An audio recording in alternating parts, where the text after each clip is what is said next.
भोपाल से प्रस्तुत हैं प्रादेशिक समाचार।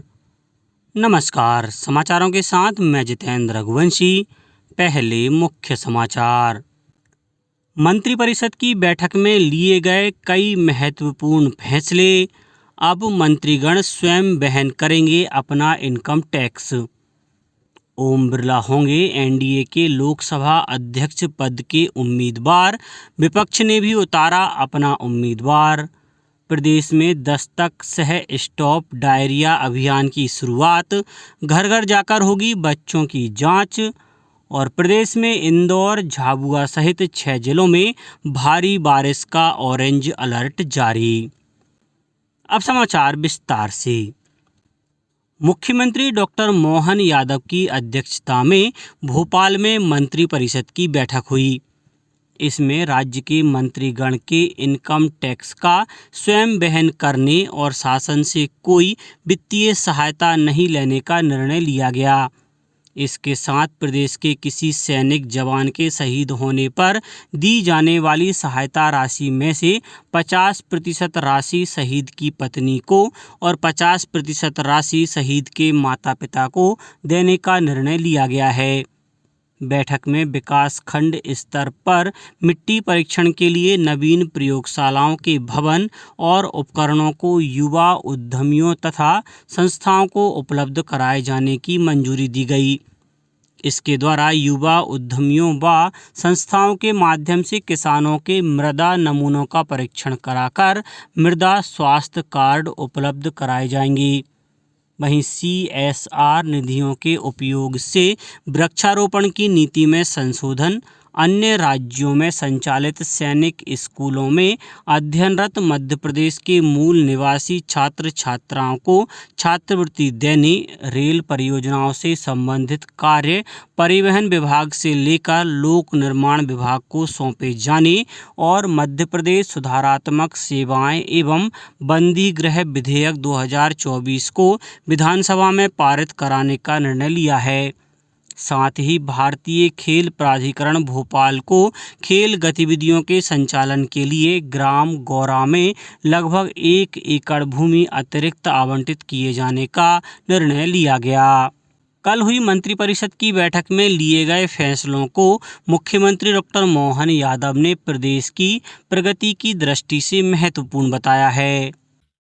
आज कैबिनेट की बैठक में कई सारे निर्णय लिए गए, जिन निर्णयों के माध्यम से हमारी अपने उत्तरदायित्व का भी निर्धारण होता है, साथ साथ प्रदेश की प्रगति के लिए दूरगामी दृष्टि से उन निर्णयों का बड़ा महत्व है।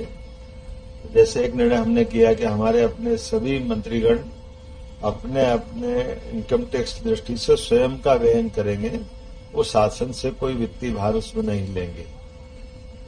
तो आयकर की दृष्टि से 1972 का एक नियम था, जिसमें विवरणी में मंत्रीगणों का या संसदीय सचिव तक का भी सारा व्यय राज्य सरकार के खाते में जाता था, उनके माध्यम से होता था। दूसरा, हमने एक निर्णय लिया कि अब हमारे अपने शहीद जिनने सेना में, CRP में अलग अलग प्रकार की भूमिका अदा की और उनको 1 करोड़ रुपये मानदेय शासन की तरफ से जो हमारे फंड से जाता है, कि उसको 50% उसकी अपनी श्रीमती को, जो एक तरह से स्वाभाविक रूप से पहली हकदार होती है, और 50% उसके माता पिता को ये राशि देंगे। तो ये हमने निर्णय किया कि इसको 50% करेंगे।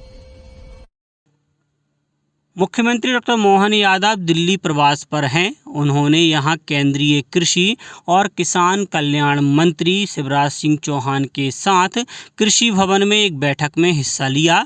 इसके अलावा डॉक्टर यादव ने गृह एवं सहकारिता मंत्री अमित शाह और केंद्रीय वस्त्र मंत्री गिरिराज सिंह से मुलाकात की।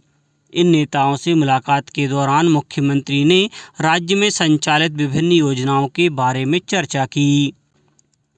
भारतीय जनता पार्टी के वरिष्ठ सांसद ओम बिरला राष्ट्रीय जनतांत्रिक गठबंधन NDA के उम्मीदवार होंगे, जबकि विपक्ष इंडिया गठबंधन ने इस पद के लिए कांग्रेस के सांसद के सुरेश को अपना उम्मीदवार बनाया है। दोनों उम्मीदवारों ने अध्यक्ष पद के लिए अपना नामांकन भरा। अध्यक्ष का चुनाव आज होगा। इससे पहले सरकार और विपक्ष इस पद के लिए आम सहमति तक पहुंचने में असफल रहे। केंद्रीय मंत्री पीयूष गोयल ने कहा कि इस मुद्दे पर कांग्रेस के नेताओं के साथ बैठक की। विपक्ष के नेता श्री बिरला की उम्मीदवारी पर समर्थन देने से पहले उपाध्यक्ष के नाम की घोषणा करने पर जोर दे रहे थे। श्री गोयल ने कहा कि उन्हें सूचित कर दिया गया है कि उपाध्यक्ष का मुद्दा इसके चुनाव के समय निपटाया जाएगा। इससे पहले कांग्रेस के सांसद राहुल गांधी ने कहा कि विपक्ष अध्यक्ष उम्मीदवार को अपना समर्थन देने के लिए तैयार है, लेकिन उपाध्यक्ष पद के लिए विपक्षी पार्टी का उम्मीदवार होना चाहिए। मुख्यमंत्री डॉक्टर मोहन यादव ने आपातकाल के 50 वर्ष पूरे होने पर कहा कि आपातकाल के कठिन काल में संवैधानिक व्यवस्थाओं को बनाए रखने के लिए अपने और अपने परिवार की चिंता किए बिना संघर्ष करने वाले लोकतंत्र सेनानियों की देश के प्रति प्रतिबद्धता को नमन है। उनकी जीवटता के बल पर ही लोकतंत्र को देश में पुनर्स्थापित किया जा सका। मुख्यमंत्री डॉक्टर मोहन यादव मंत्रालय में मंत्रिपरिषद की बैठक से पहले मंत्रीगण को संबोधित कर रहे थे।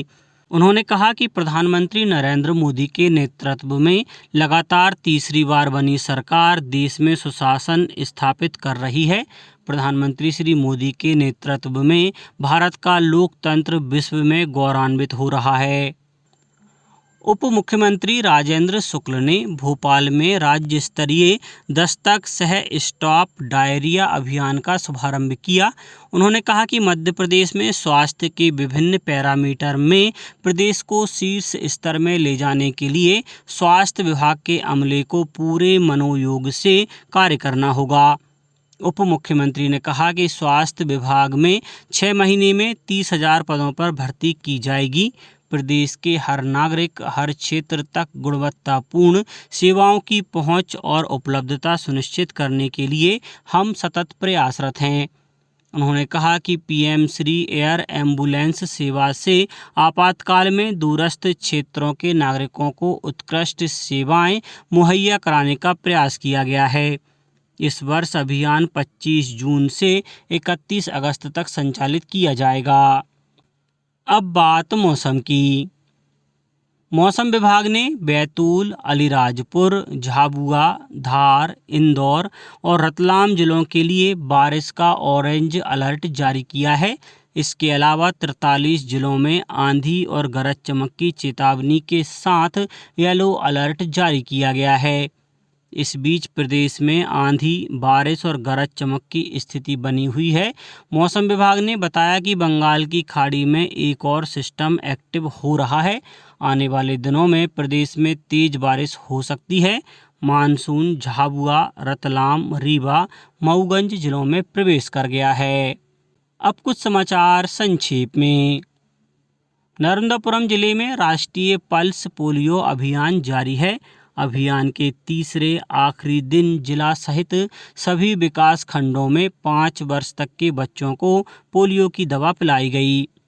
जल गंगा संवर्धन अभियान अंतर्गत आगरमालवा जिला कलेक्टर ने एक समीक्षा बैठक में प्रगतिरत सभी कार्य 30 जून तक पूर्ण करवाने और लक्ष्यानुसार पौधारोपण करवाने के निर्देश दिए। शिवपुरी कृषि विज्ञान केंद्र के वैज्ञानिकों ने किसानों को खेती किसानी को लेकर सलाह दी है कि बोवनी में जल्दबाजी न करें।